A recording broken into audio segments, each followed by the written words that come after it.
I know it's a silly thing, but I think that the world's reaction to Ukraine, even, we can go how it happened, whatever, it doesn't matter.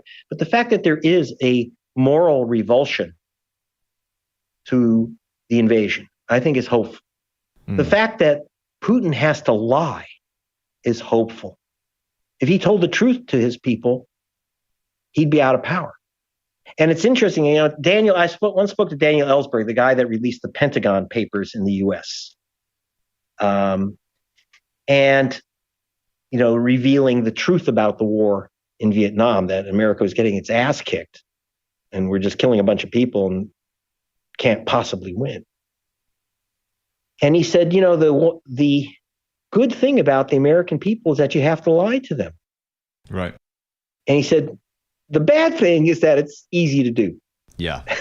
Yeah. The world is gullible. It's like, so that's the problem. But I think that the fact that most, people that there's revulsion, and I see it in America. I'm doing stories right now. One of my main investigative work and about half of my time, the past 20 years, has been on what we politely in America called vote suppression. And what that means is fucking black people out of their votes. Yeah, you talked a lot about that in Armed Madhouse, didn't you? Yeah, so that's crucial. So when you talk about it, we haven't dealt with our own ethnic issues here to some extent, but I have to tell you, they have to lie to people. I have to do these reports because Americans are no longer, back 60 years ago, 70 years ago, you could proudly say, I'm a segregationist. I don't want black people, and they wouldn't use the term black, to vote.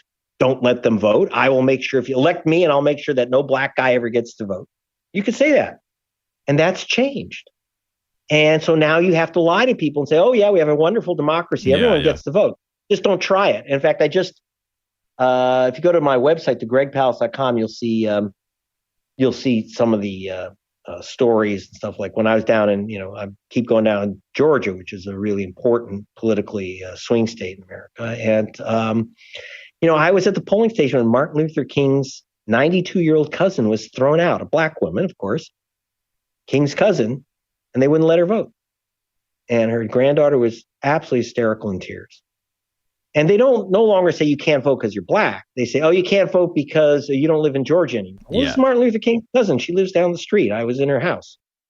On the other hand, what's hopeful, but that's hopeful. I know it sounds weird to say that's hopeful, but it's hopeful because when I filmed this woman being thrown out of the polling station, it went viral in America.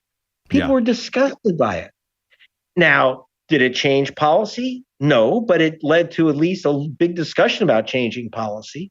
And I think that over time, like King said, the arc of history bends towards justice.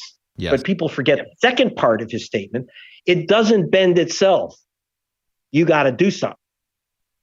He said, the enemy of justice is not injustice. The enemy of justice is complacency. So if there's any hope, it's that, like I say, just the revulsion against the invasion, whatever you think its cause or solutions or anything else, I think is a hopeful sign.